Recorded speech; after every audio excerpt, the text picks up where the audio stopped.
Very good evening everyone. स्वागत करते हैं एक बार फिर से हम आपके अपने यूट्यूब चैनल कवि क्लासेस में। आज के सेशन में हम लोग जो चर्चा करने वाले हैं वो आप लोग के यूपी बीएड प्रश्न परीक्षा 2022 में जो आप लोग का प्रश्न पत्र हुआ है उसके बारे में। बहुत सारे मार्केट में किताबें हैं जहां पे आपको ये दावा किया जा रहा है कि यह 2022 का ओरिजिनल प्रश्न पत्र है, लेकिन आपको बता दें कि यह जो प्रश्न पत्र कराया जा रहा है आप लोग का 2022 का जीके का, आज हम लोग जीके के प्रश्न पत्र को सॉल्व करेंगे। फिर नेक्स्ट क्लास में हम 2022 के हिंदी के पेपर को सॉल्व करेंगे। ठीक है, तो आज अगर जीके की बात करते हैं तो जीके में ऐसे प्रश्नों को शामिल किया गया है जो कि बिल्कुल ही 99% आपके जो 2022 में प्रश्न पूछे गए हैं उन पर आधारित है। तो चलिए शुरू करते हैं आज के अपने इस सेशन को, जिसमें हम लोग बहुत ही महत्वपूर्ण आप लोग के लिए सेशन होने वाला है, क्योंकि कई बार आप लोग का एग्जामिनेशन में जो क्वेश्चन है वो आप लोग का रिपीट भी किया जाता है। ठीक है, तो चलिए उम्मीद करते हैं आज का सेशन आप लोग के लिए फ्रूटफुल होगा, ताकि आप लोग अपनी जो तैयारी है उसे आप लोग नया आयाम दे सके। तो यह आप लोग देख सकते हैं कि उत्तर प्रदेश बीएड प्रश्न परीक्षा 2022 के लिए यह आप लोग का प्रश्न पत्र है, जो कि जो स्टूडेंट 2023 की प्रिपरेशन कर रहे हैं उनके लिए। ठीक है, अब यहाँ बात करते हैं प्रथम प्रश्न पत्र जो आपका खंड अ है और सामान्य ज्ञान पर हम लोग चर्चा करेंगे। देखिए, पहला जो प्रश्न आपका पूछा गया था उसमें यह था कि यहाँ पर निम्नलिखित में से कौन सा सार्क देश का सदस्य नहीं है। निम्नलिखित में से कौन सा सार्क का सदस्य नहीं है, ये ध्यान रखिएगा। अब बात करते हैं कि जो सार्क का सदस्य नहीं है, यहाँ पे 4 ऑप्शन दिए गए, भूटान, म्यांमार, बांग्लादेश और आपका मालदीव दिया गया है। अगर हम यहाँ पे बात करते हैं आप लोग का कि देखिए म्यांमार जो है वह सार्क का जो है वह सदस्य नहीं है, ये आपका ऑप्शन सही होगा। ठीक है, अब यहाँ पे आपको बता दें कि जो सार्क इनको हम लोग हिंदी में अगर बात करते हैं तो दक्षेस के नाम से जानते हैं हम लोग इनको। ठीक है, दक्षेस के नाम से इनको हम लोग जानते हैं, जिनमें अगर हम बात करते हैं तो कुल 8 देश यहाँ पर हैं। ठीक है, कुल 8 देश इसमें शामिल हैं और इसकी जो स्थापना हुई थी वह आपकी 8 दिसंबर 1885 को इसकी स्थापना हुई थी। ठीक है, 8 दिसंबर 1885 को इसकी स्थापना हुई थी। और सबसे कह सकते हैं नया जो देश इसमें शामिल हुआ है वह जो शामिल हुआ आपका अफगानिस्तान है। ठीक है, अफगानिस्तान सबसे न्यू जो देश है वह आपका इसमें कह सकते हैं सार्क देशों में आप लोग का शामिल हुआ अफगानिस्तान। ठीक है, चलिए अब आते हैं प्रश्न नंबर आपका 2 पे। प्रश्न नंबर 2 यहाँ पे बोल रहा है कि भारत में बच्चों का यौन अपराधों से संरक्षण अधिनियम कब अधिनियमित किया गया था। ऑप्शन नंबर ए 1985, 1986, 2012 या फिर 2013। तो प्रश्न नंबर 2 का जो सही आंसर होगा वह सी होगा कि आप लोग का 2012 में यह नियम आया था। ठीक है, अगर हम बात करते हैं कि यह अधिनियम 14 नवंबर 2012 से प्रभावी भी आप लोग का हो गया था। अगर यहाँ पे आप लोगों से प्रश्न इस पर पूछता है कि प्रभावी कब से हुआ था, तो 14 नवंबर 2012 से आपका प्रभावी हुआ था। ठीक है, चलिए अब आते हैं प्रश्न नंबर हम लोग 3 पे। दिया है कि 4 जनवरी 2022 को भारतीय रिजर्व बैंक ने किस विभाग की स्थापना की थी। वित्तीय प्रौद्योगिकी, लोन विभाग की, इंटरनेट विभाग की या फिर उपरोक्त में से कोई भी नहीं। तो प्रश्न नंबर आपका 3 का सही आंसर होगा ए, यानी वित्तीय प्रौद्योगिकी यहाँ पर स्थापना की गई थी। अब आते हैं प्रश्न नंबर हम लोग 4 पे। देखिए क्वेश्चन नंबर 4 क्या बोल रहा है आप लोगों से, बहुत इंपॉर्टेंट ये आप लोग के सेशन हो रहा है। भारत ने सबसे ज्यादा जो निर्यात है वह किस वित्तीय वर्ष में आप लोग का किया था। 2018-19, 2019-20, 2020-21 या फिर 2021-22। तो चौथा का सही आंसर होगा आपका डी, 2021-22 में की जो दूसरी तिमाही थी। ठीक है, दूसरी जो तिमाही थी इसमें इन्होंने सबसे ज्यादा कह सकते हैं कि वित्तीय लेन देन इन्होंने किया था, जो वित्तीय लेन देन था वो आपका उत्पादन स्तर पे, रोजगार पे और वित्तीय स्थिति पे आपका आधारित था। अब आते हैं प्रश्न नंबर 5। विश्व की सबसे लंबी जो सुरंग है जो कि 10,000 फुट की ऊंचाई पर स्थित है उसका आपको नाम बताना है। 4 ऑप्शन दिए गए, पीर पंजाल, अटल टनल, चेनानी नासरी या उपरोक्त में से कोई भी नहीं। तो 5 का सही आंसर होगा आपका बी, अटल टनल यहाँ पर सही आंसर है। ठीक है, यह क्या करती है, यह टनल मनाली को लेह से जोड़ती है। ठीक है, मनाली को क्या करती है आपकी लेह से जोड़ने का यह कार्य करती है। ठीक है, चलिए अब आते हैं प्रश्न नंबर आपका 6 पे। क्वेश्चन नंबर 6 दिया है कि भारत की किस नदी को वृद्ध गंगा कहा जाता है। कृष्णा नदी को, गोदावरी को, कावेरी को या फिर आपका नर्मदा को। तो देखिए गोदावरी नदी को यहाँ पर वृद्ध गंगा कहा जाता है, क्योंकि यह प्रायद्वीपीय भारत की सबसे लंबी नदी है और सबसे बड़ी नदी है। ठीक है, प्रायद्वीपीय भारत की, ठीक है, प्रायद्वीपीय भारत की सबसे बड़ी यह आपकी नदी है। अब आते हैं प्रश्न नंबर हम लोग 7 पे। प्रश्न नंबर 7 बोल रहा है कि सर्वम दुखम जैसे सार्वभौमिक सत्य को किस धर्म के द्वारा बताया गया था? जैन धर्म के द्वारा, हिंदू धर्म के द्वारा, बौद्ध धर्म के द्वारा या फिर आपका सिख धर्म के द्वारा? तो सही आंसर होगा सी, बौद्ध धर्म के द्वारा इसको बताया गया था। देखिए बौद्ध धर्म में क्या है कि आपके 4 आर्य सत्य हैं, ठीक है, 4 आर्य सत्य हैं और इन्हीं 4 आर्य सत्यों में एक आपका था कि सर्वम दुखम, ठीक है, सर्वम दुखम। आपका दूसरा जो था वह समुदाय, तीसरा निरोध और चौथा आपका था मार्ग। तो इस प्रकार से आपके कुल 4 आर्य सत्य थे जो कि बौद्ध धर्म में बहुत प्रचलित हैं। अब आते हैं प्रश्न नंबर 8 पे। क्वेश्चन नंबर 8 यहाँ पे पूछा है कि विश्व वन दिवस कब मनाया जाता है? तो विश्व वन दिवस जो आपका है वह 21 मार्च को आप लोग का मनाया जाता है, ठीक है। चलिए अब आते हैं, अगर बात करते हैं यहाँ पर विश्व वन दिवस जो आप लोग का यहाँ पर मनाने की संकल्पना थी वह 2012 से शुरू हुई थी, ठीक है, 2012 से यह आपकी शुरू हुई थी। प्रश्न नंबर 9 को देखते हैं कि दिया है कि विश्व संगीत दिवस कब मनाया जाता है? 21 जून को, 22 जून को, 25 जून को या फिर 28 जून को? तो प्रश्न नंबर 9 का जो सही आंसर होगा वह होगा आपका ए, यानी 21 जून को विश्व संगीत दिवस मनाया जाता है। इसी दिन आप लोग का विश्व योगा दिवस भी आप लोग का मनाया जाता है। प्रश्न नंबर 10 देखिए, विश्व स्वास्थ्य दिवस प्रत्येक वर्ष कब मनाया जाता है? विश्व स्वास्थ्य दिवस 1 अप्रैल को, 7 अप्रैल को, 15 अप्रैल को या फिर आपका 22 अप्रैल को? तो प्रश्न नंबर 10 का सही आंसर होगा बी, 7 अप्रैल को विश्व स्वास्थ्य दिवस आपका मनाया जाता है, ठीक है। अगर बात करते हैं इसकी स्थापना कब हुई थी, तो इसकी विश्व स्वास्थ्य दिवस की जो स्थापना की गई थी, मनाना शुरू किया गया था, वह 1948 से यह आपका मनाना शुरू किया गया था, ठीक है, 7 अप्रैल 1948 से। प्रश्न नंबर 11 देखिए दिया हुआ है, उर्वशी के लेखक कौन है? मुल्कराज आनंद, भरत मुनि, रामधारी सिंह दिनकर? तो सही आंसर होगा आपका उर्वशी के जो लेखक हैं वह रामधारी सिंह दिनकर जी हैं, ठीक है। चलिए अगले क्वेश्चन पे आते हैं। प्रश्न नंबर हम लोग का 12 यहाँ पे पूछा गया है कि इंडिया विंस फ्रीडम पुस्तक किसने लिखी है? विजय लक्ष्मी पंडित ने, मौलाना अबुल कलाम आजाद ने, महात्मा गांधी ने या फिर आपका जवाहरलाल नेहरू ने? तो सही आंसर होगा आपका बी, मौलाना अबुल कलाम ने यह आपकी पुस्तक लिखी थी। मौलाना अबुल कलाम हमारे देश के प्रथम शिक्षा मंत्री थे, ठीक है, प्रथम शिक्षा मंत्री आपकी यह रह चुके हैं, ये आप लोग जरूर ध्यान रखिएगा, ठीक है। चलिए अब अगले क्वेश्चन पे हम लोग बढ़ते हैं। प्रश्न नंबर आपका 13 दिया हुआ है आप लोग का यहाँ पर कि मिडनाइट चिल्ड्रेन के लेखक कौन है? चेतन भगत हैं, अमीश त्रिपाठी हैं, रुपिंदर सिंह है या फिर आपका सलमान रुश्दी हैं? तो 13 का सही आंसर होगा आपका option number D, Salman Rushdie, जो कि भारतीय ब्रिटिश लेखक हैं। ये आपका इन्होंने 1981 में यह आपका लिखा था, 1981 में इन्होंने लिखा था मिडनाइट चिल्ड्रेन। अब आते हैं प्रश्न नंबर हम लोग 14 पे।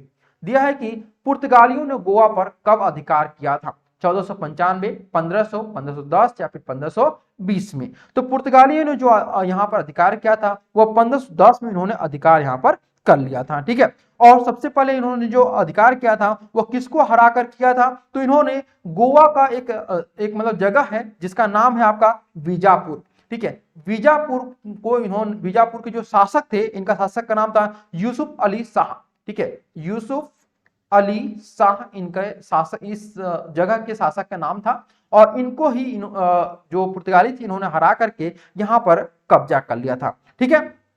यहाँ पे ध्यान रखिएगा, एक प्रश्न आप लोगों से कई बार पूछा जाता है कि पुर्तगालियों का प्रथम गवर्नर कौन था? तो यहाँ के जो प्रथम गवर्नर थे वह अल्मोडा थे, ठीक है।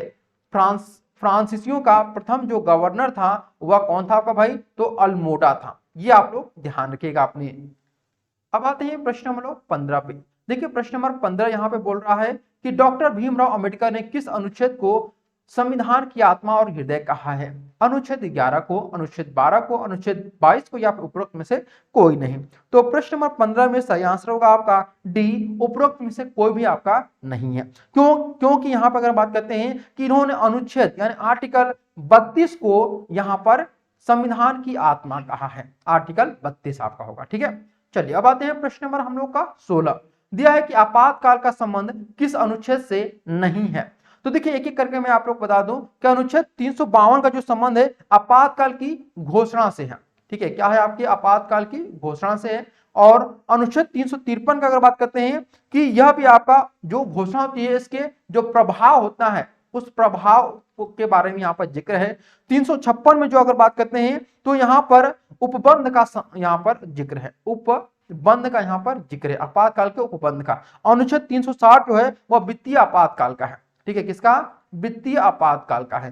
तो इस प्रकार से हम लोग का जो सही आंसर होगा वह होगा आपका ऑप्शन नंबर डी, यानी अनुच्छेद 360 आपका सही आंसर होगा। ठीक है, अब आते हैं प्रश्न नंबर 17, अरब सागर की रानी किसे कहा जाता है? कोच्चि बंदरगाह को, गोवा बंदरगाह को, मुंबई को, या फिर कांडला को? तो 17 का सही आंसर होगा ए, यानी कोच्चि बंदरगाह को अरब सागर की रानी कहा जाता है। अब आते हैं प्रश्न नंबर हम लोग 18 पे। देखिए प्रश्न नंबर 18 क्या कह रहा है आप लोगों से कि इंडियन फुटबॉल सुपर लीग जो 2022 में आप लोग का हुआ था उसका खिताब किसने जीता था? तो उसका जो खिताब था वह हैदराबाद एफसी ने जीता था, जो कि इसने किसको हराया था भाई? तो यहां पर इसने 3-0 से यहां पर अपनी जीत दर्ज की थी केरला ब्लास्टर को हरा करके। अब आते हैं प्रश्न नंबर 19। देखिए दिया हुआ है जनरल बिपिन रावत को मरणोपरांत कौन सा पुरस्कार दिया गया था? जैसा आप सभी को पता है कि जो हमारे जनरल बिपिन रावत जी थे उनका प्लेन क्रैश में मौत हो गया था, जिसके बाद इनको एक पुरस्कार दिया गया था। उस पुरस्कार का जो नाम है वह आपको बताना है, तो सही आंसर हो जाएगा 19 का option number A, Padma Vibhushan से इनको नवाजा गया था। ठीक है, चलिए अब आते हैं प्रश्न नंबर हम लोग 20 पे। देखिए प्रश्न नंबर 20 कह रहा है आप लोगों से कि पंडित रमाशंकर किस वाद्य यंत्र से संबंधित हैं? तो पंडित रमाशंकर जो संबंधित हैं वह सितार वादक से संबंधित हैं। ठीक है, किससे? सितार से आपके संबंधित हैं। अब आते हैं प्रश्न नंबर हम लोग 21 पे। दिया मनुष्य द्वारा प्रयोग की जाने वाली प्रथम धातु निम्नलिखित में से कौन सी है? रजत है, कांस्य है, तांबा है, या फिर आपका लोहा है? तो 21 का सही आंसर होगा सी। सबसे पहले इन्होंने तांबा का प्रयोग किया था और सबसे पहले मनुष्यों ने 10,000 साल पहले इनका प्रयोग किया था। ठीक है, 10,000 साल पहले इसका प्रयोग किया गया था। किसका भाई? तांबा का प्रयोग किया गया था। अब आते हैं प्रश्न में हम लोग 22 पे। मदर टेरेसा का जन्म किस देश में हुआ था? भारत, आयरलैंड, इंग्लैंड, या फिर मेसिडोनिया? तो सही आंसर होगा आपका यहां पर डी, यानी मेसिडोनिया में इनका जन्म हुआ था। अगर बात करते हैं कि मेसिडोनिया जो पहले किस नाम से जाना जाता था, तो इसका जो पूर्व नाम था वह स्कॉप्जे नाम था। ठीक है, स्कॉप्जे यह आपका पूर्व नाम था, तो ये आप लोग जरूर ध्यान रखिएगा। ठीक है, क्योंकि यह आप बहुत सारे लोगों को नहीं पता था लास्ट ईयर कि स्कॉप्जे जो है उसका बदल करके मेसिडोनिया हो गया है, इसलिए वहां पर बहुत सारे स्टूडेंट ने गलती की थी। तो इनका जो जन्म हुआ था 1910 को इनका जन्म हुआ था। किसका? मदर टेरेसा जी का। प्रश्न नंबर 23 पे देखते हैं कि नेताजी सुभाष चंद्र बोस राष्ट्रीय खेल संस्थान कहां पर है आपका? पटियाला में, लखनऊ में, सफदरगंज में, या फिर आपका कोलकाता में? तो सही आंसर होगा option number A, Patiala Punjab में नेताजी सुभाष चंद्र बोस राष्ट्रीय खेल संस्थान आपका स्थित है। प्रश्न नंबर 24 देखिए यहाँ पर दिया हुआ है आप लोग का, मैं थोड़ा सा इसको जूम कर लेता हूं ताकि और भी आप लोग को क्लियर दिखे। देखिए दिया हुआ है कि कुचिपुड़ी किस राज्य का शास्त्रीय नृत्य है? तमिलनाडु, केरल, आंध्र प्रदेश, या फिर आपका कर्नाटक? ठीक है, प्रश्न नंबर 24 का जो सही आंसर होगा वह आपका सी सही होगा, यानी आंध्र प्रदेश यहाँ पर सही आंसर है। ठीक है, चलिए अगले प्रश्न में आते हैं। प्रश्न नंबर आप लोग का 25 दिया हुआ है कि थिम्पू किस देश की राजधानी है? तो थिम्पू जो आपकी राजधानी है वह भूटान की है। किसकी भाई? आपकी भूटान की राजधानी है, जिसे हम लोग थिम्पू के नाम से भी जानते हैं। इसको हम लोग थिम्बू भी कहते हैं, ये भी आप लोग ध्यान रखिएगा। ठीक है, कई बार लोग थिम्बू या फिर थिम्पू के नाम से भी इसको जानते हैं। प्रश्न नंबर आपका 26 दिया है कि 1921 में पहली बार पूर्ण स्वराज की मांग किसने की थी? ए.यू. ह्यूम ने, जवाहरलाल नेहरू ने, मौलाना हसरत मोहानी ने, या फिर मौलाना मोहम्मद अली ने की थी? तो 26 का जो सही आंसर होगा वह सी सही होगा, आपका मौलाना हसरत मोहानी आपका सही आंसर होगा। इन्होंने ही सबसे पहले अहमदाबाद में जो 1921 में आप लोग आयोजित किया गया था अहमदाबाद में, वहां पर इन्होंने इसके लिए आवाज उठाई थी अहमदाबाद। ठीक है, चलिए अब आते हैं अगले प्रश्न की तरफ। प्रश्न नंबर आपका दिया हुआ है 27। प्रश्न नंबर 27 का रहा है किस क्षेत्र में योगदान के लिए सत्यजीत रे पुरस्कार आपका दिया जाता है? निर्देशन के लिए, ज्ञान के निर्माण के लिए, उपरोक्त में से कोई भी नहीं? तो 27 का जो सही आंसर होगा वह सी होगा, निर्माण। स्पेशली मैं बताना चाहूंगा कि सत्यजीत रे जो थे वह भारत के सुप्रसिद्ध निर्देशक थे, लेकिन यह जो पुरस्कार दिया जाता है वह आपका सत्यजीत रे लाइफ टाइम अचीवमेंट अवार्ड के रूप में आपका दिया जाता है। ठीक है, और अगर बात करते हैं कि यह जो शुरुआत हुई थी, यह कब शुरुआत हुई थी? तो 1999 में इसकी शुरुआत हुई थी। किसकी भाई? सत्यजीत रे लाइफ टाइम अवार्ड की शुरुआत हुई थी। चलिए अब आते हैं प्रश्न नंबर हम लोग 28 पे। देखिए प्रश्न नंबर 28 का रहा है आप लोगों से कि टेलीफोन का आविष्कार किसने किया था? अलेक्जेंडर ग्राहम बेल ने, थॉमस एडिसन ने, बेंजामिन फ्रैंकलिन ने, या फिर जेम्स वाट ने? तो 28 का सही आंसर होगा आपका ए, अलेक्जेंडर ग्राहम बेल ने टेलीफोन का आविष्कार किया था और इन्होंने जो आविष्कार किया था वो 1875 में इन्होंने आविष्कार किया था। ठीक है, 1875 में इन्होंने इसका आविष्कार किया था। अब आते हैं प्रश्न नंबर 29, दिया कि बौद्ध धर्म में त्रिरत्न का क्या अर्थ है। तो बौद्ध धर्म में त्रिरत्न का सीधा अर्थ है आपका बुद्ध, धम्म जिसको धर्म बोलते हैं, और संघ होता है। अब आते हैं प्रश्न नंबर हम लोग 30 पे। देखिए प्रश्न नंबर 30 का रहा है कि सबसे प्राचीन वेद कौन सा है। सभी को पता है सबसे प्राचीन वेद जो है आपका वह ऋग्वेद है। ठीक है, और ऋग्वेद को जो हम लोग क्या बोलते हैं, स्तुति ज्ञान के नाम से इसको, ऋग का मतलब होता है आपका स्तुति या फिर आपका ज्ञान होता है। ठीक है, चलिए अब आते हैं प्रश्न नंबर 31 पे।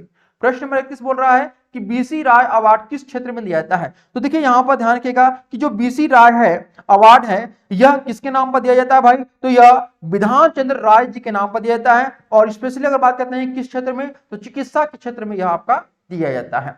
आते हैं प्रश्न नंबर हम लोग 32 पे। दिया है कि पहली औद्योगिक क्रांति कहां पे हुई थी, चीन, इंग्लैंड, अमेरिका या फिर आपका जापान। तो 32 का सही आंसर होगा बी, इंग्लैंड में सबसे पहले औद्योगिक क्रांति आप लोग की शुरू हुई थी। कब भाई, तो 1760 में आपकी औद्योगिक क्रांति यहां पर शुरू कर दी गई थी। उसके बाद जो आपकी औद्योगिक क्रांति शुरू हुई थी वह महाद्वीपीय यूरोप में, फिर उसके बाद आपका अमेरिका में चला गया था। ठीक है, चलिए अब आते हैं प्रश्न नंबर 33 पे। दिया है कि इंटरनेट ब्राउजर कौन सा नहीं है। इंटरनेट ब्राउजर मतलब जहां पे हम लोग कुछ भी सर्च करते हैं, तो ओपेरा पे हम लोग सर्च करते हैं, फायरफॉक्स पे सर्च करते हैं, क्रोम पे सर्च करते हैं, लेकिन आपका आउटलुक पे नहीं करते हैं। इसलिए ऑप्शन नंबर हमारा ए क्या हो जाएगा यहाँ पर, वह सही आंसर होगा। ठीक है, चलिए अब आते हैं प्रश्न नंबर 34 पे।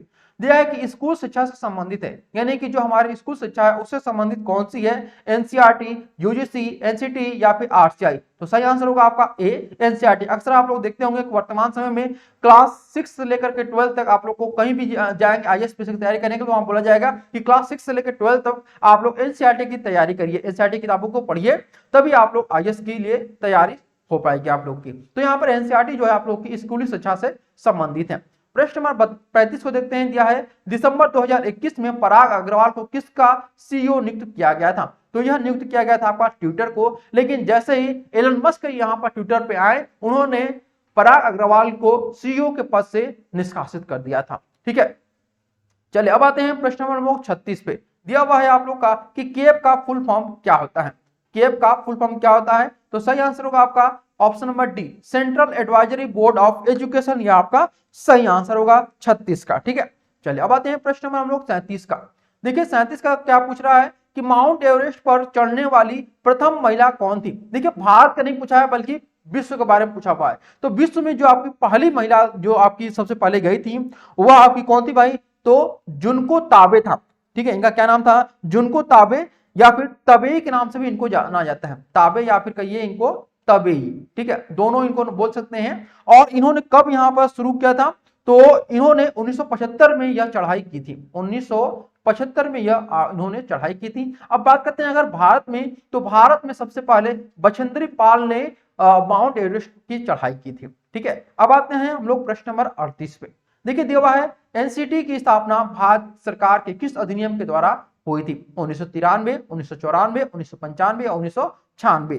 तो 38 का सही आंसर होगा आपका ए, 1993 आपका सही आंसर होगा। देखिए राष्ट्रीय शिक्षा परिषद जो कि आपका एनसीटीई है, ठीक है, इसकी जो स्थापना हुई थी वो आपकी 17 अगस्त 1995 को हुई थी, 17 अगस्त 1995 को हुई थी। अभी 1995 को इसकी स्थापना हुई थी, लेकिन अधिनियम के बारे में यहाँ पे आपसे पूछा गया है, इसलिए यह आपका 1993 होगा। ठीक है, 1995 नहीं होगा, 1995 इसकी स्थापना हुई थी और किस अधिनियम के तहत, तो 1993 अधिनियम के तहत हुई थी। अब आते हैं प्रश्न नंबर हम लोग का यहाँ पर 39, मिस यूनिवर्स प्रतियोगिता 2021 हरनाज सिंधु ने जीता, यह कहां पे आयोजित हुआ था। अभी 2022 में भी आपका आयोजित किया गया था, यह भी आप लोग को मैं होमवर्क देता हूं कि बताइए कि मिस यूनिवर्स प्रतियोगिता 2022 कहां पे आयोजित किया गया है। ठीक है, अब बात करते हैं 39 का जो सही आंसर होगा वह क्या होगा आपका, तो यहां पर सी होगा, इजराइल में आपका यह आयोजित किया गया था। यह आपका जो प्रतियोगिता था वह 17वां आपका भाग था। ठीक है, 17वां आपका यह भाग था। और इस बार जो आपका हुआ है, इस बार जो हुआ है वह आपका 71वां, यानी कि 2022 में आपका जो मिस यूनिवर्स हुआ है, ठीक है, 2022 में वह आपका 71वां हुआ है। ठीक है, चलिए अब आते हैं प्रश्न नंबर हम लोग 40 पे। देखिए प्रश्न नंबर 40 क्या बोल रहा है आप लोगों से कि बाबा साहेब भीमराव अंबेडकर को भारत रत्न कब दिया गया? 1952, 1976, 1986, 1990। तो 40 का सही आंसर होगा आपका डी यानी 1990 आपका यहाँ पर सही आंसर होगा। ठीक है, प्रश्न नंबर 41 देखिए दिया हुआ है, उर्दू के लिए साहित्य अकादमी पुरस्कार 2021 किसे दिया गया है? मुनव्वर राना को, चंद्रभान ख्याल को, सलमान रुश्दी को या उपरोक्त में से कोई भी नहीं। तो 41 का सही आंसर होगा आपका बी, चंद्रभान ख्याल को यहां पर दिया गया था। ठीक है, अब आते हैं प्रश्न नंबर हम लोग 42 पे। देखिए प्रश्न नंबर 42 बोल रहा है आप लोग से कि पूर्णतावाद क्या है? व्यक्ति की चिंता की विशेषता, आत्म मूल्यांकन, एक व्यापक व्यक्तित्व शैली, उपरोक्त में से सभी। तो 42 का सही आंसर होगा आपका डी, उपरोक्त आपका सभी होगा। अब आते हैं प्रश्न नंबर 43 पे। देखिए प्रश्न नंबर 43 कर रहा है, सत्यार्थ प्रकाश किसकी रचना है? स्वामी विवेकानंद की, स्वामी दयानंद सरस्वती की, राजा राम मोहन राय की या फिर मालवीय जी की? तो 43 का जो सही आंसर होगा वो आपका बी, स्वामी दयानंद सरस्वती यहाँ पर सही आंसर होगा। ठीक है, अब आते हैं प्रश्न नंबर 44। दिया है कि ई संजीवनी की शुरुआत कब हुई थी आपकी? तो ई संजीवनी की जो शुरुआत हुई थी भाई आपकी नवंबर 2019 में इसकी शुरुआत हुई थी। ठीक है, नवंबर 2019 में इसकी शुरुआत हुई थी। अब आते हैं प्रश्न नंबर 45 में। दिया है कि आपका हिंदी का पाणिनि किसे कहा जाता है? हिंदी का पाणिनि है वह किसे कहा जाता है? पंडित कामता प्रसाद गुरु को, आचार्य किशोरीदास वाजपेयी को, अंबिका दत्त व्यास को या फिर राहुल सांकृत्यायन को? तो 45 का जो सही आंसर होगा वो आपका हो जाएगा बी, यानी आचार्य किशोरीदास वाजपेयी जी को हिंदी का पाणिनि कहा जाता है। अब आते हैं प्रश्न नंबर हम लोग 46 का। दिया है ऑकस और क्वाड दोनों देशों में शामिल देश कौन से हैं? तो देखिए ऑकस पहले हम देश बताते हैं, आप लोग को समझ में आ जाएगा। ये से होता है आपका अमेरिका। ठीक है, क्या हो जाएगा आपका अमेरिका यहाँ पे हो गया। इसके बाद जो आपका आता है अमेरिका के बाद आपका इंग्लैंड। ठीक है, क्या हो जाएगा आपका इंग्लैंड, यानी किंगडम इंग्लैंड हो गया आपका। इसके बाद जो आपका तीसरा देश है, ठीक है, इंग्लैंड के बाद आपका जो तीसरा देश है वह है आपका ऑस्ट्रेलिया। ठीक है, क्या है आपका ऑस्ट्रेलिया, यानी ऑकस में ये आपके 3 देश हैं। ठीक है, अब बात करते हैं हम लोग यहाँ पर क्वाड के बारे में। अब क्वाड में जो 3 देश हैं उनके बारे में ध्यान रखिएगा कि पहला जो है आपका क्वाड में वह है आपका यूएसए यानी आपका अमेरिका हो गया। इसके बाद आपका भारत हो गया यानी इंडिया। ठीक है, इसके बाद जो आपका देश आता है वो आपका जापान है। फिर यहां पर जो अगला जो देश है वो आपका ऑस्ट्रेलिया है। ठीक है, क्या है आपका ऑस्ट्रेलिया। तो ये समझिएगा कि अमेरिका और ऑस्ट्रेलिया जो है वो दोनों में है, लेकिन यहाँ पे आपका केवल आपका अमेरिका दिया हुआ है, इसलिए हम ऑप्शन नंबर बी को सही करेंगे। अगर ऑस्ट्रेलिया दिया होता तो ऑस्ट्रेलिया को भी हम लोग सही करते हैं, लेकिन वो ऑप्शन नहीं दिया है। अब आते हैं हम लोग प्रश्न नंबर आपका 47 पे। देखिए प्रश्न नंबर 47 कर रहा है। अब यहाँ पे आप लोग थोड़ा सा शॉक्ड रहेंगे कि जीके में आप लोग का मैथ क्वेश्चन पूछ दिया गया था कि किसी परीक्षा में पास होने के लिए 40% की आवश्यकता है। एक स्टूडेंट ने कुल 50 अंक प्राप्त किए और 10 अंक कम होने के कारण वह परीक्षा उत्तीर्ण नहीं कर सका, तो कुल मार्क्स आपको बताना है। तो यहाँ पे इसको हम लोग सॉल्व करते हैं कि मान लीजिए, ठीक है, मान लीजिए लेट कर लीजिए आप लोग यहाँ पर कि जो मान लीजिए कि यहाँ पर अधिकतम जो छात्र हैं वो आपके कितने हैं, एक्स हैं। ठीक है, एक्स है अधिकतम छात्र, और एक छात्र को उत्तीर्ण होने के लिए 40% अंक अर्थात यानी कि यहाँ पर 0.4x यहाँ पर प्राप्त करना जरूरी है। ठीक है, 0.4x। अब यहाँ पे बोला है कि वह 40 अंक प्राप्त करता है और 40 अंकों से उत्तीर्ण होता है, यानी यहाँ पर आपका 40 + 40 कर दिया है। यही आपका रूल लागू किया गया है। अब इसके बाद फिर यहाँ पर इसको हम जब सॉल्व करेंगे तो ये हमारा हो जाएगा 0.4x इक्वल टू आपका हो जाएगा यहाँ पर कितना हो जाएगा भाई, 80 हो जाएगा। ठीक है, 80 हो जाएगा। अब इसको जब x का इक्वल टू करेंगे, x का वैल्यू फाइंड करेंगे तो ये हमें 200 प्राप्त होगा, इसलिए हमारा ऑप्शन नंबर सी जो है आपका सही होगा। ठीक है, अब आते हैं प्रश्न नंबर आपका 48 पे। देखिए प्रश्न नंबर 48 जो दिया है वह आपका मिड डे मील योजना का परिवर्तित नाम पोषण मिशन कब किया गया था? तो यहाँ पे 4 ऑप्शन दिए गए हैं। पहला है 28 सितंबर को, 10 अगस्त को, 20 जुलाई को या फिर आपका 28 जून को। तो यह 21 में बदला गया था, और 21 में जो बदला गया था वो 28 सितंबर 2021 में इसे बदला गया था। ठीक है, वैसे अगर हम बात करते हैं कि मिड डे मील की जो शुरुआत हुई थी वह 1995 इसकी शुरुआत हुई थी। ठीक है, फिर इसका जो नाम बदला गया था वो 2021 में इसका नाम बदल गया था। ठीक है, इसका नाम बदलकर क्या रखा गया, प्रधानमंत्री पोषण शक्ति निर्माण योजना इसका नाम रख दिया गया था। ठीक है, अब आते हैं प्रश्न में हम लोग 49 पे। देखिए प्रश्न में 49 कर रहा है कि सबसे बड़ी कुश्ती अकेदमी दिल्ली में किस संस्था के द्वारा बनाया जा रहा है? भारतीय कुश्ती संघ के द्वारा, भारतीय खेल प्राधिकरण के द्वारा या फिर भारतीय रेल के द्वारा या फिर दिल्ली सरकार के द्वारा? तो 49 का जो सही आंसर होगा वो आपका हो जाएगा सी, भारतीय रेल के द्वारा यह आपका बनाया जा रहा है। और आपका 50वां और आखिरी क्वेश्चन है कि मिजोरम की राजधानी कहां पर है। ठीक है, कोहिमा, आइजोल, ईटानगर या फिर आपका दिसपुर। तो सही आंसर होगा आपका आइजोल। आइजोल जो है वो मिजोरम की राजधानी है। ठीक है, तो इस प्रकार से आप लोगों के कुल 50 प्रश्नों को हम लोगों ने हल किया और यही जो आप लोग के प्रश्न थे ये आप लोग के लिए बहुत इंपॉर्टेंट थे, क्योंकि यहीं से आप लोग का जो प्रीवियस ईयर क्वेश्चन जो है वो आप लोगों से पूछा जाता है। तो आप लोग को जो आप 50 क्वेश्चन कराए गए हैं, उम्मीद करते हैं बहुत अच्छे लगे होंगे। और अगर आप लोग को यह सेशन अच्छा लगा होगा तो जरूर इस सेशन को लाइक करिएगा, शेयर करिएगा और अपने मित्रों में से शेयर भी जरूर करिएगा। Okay everyone, thank you so much for watching this video.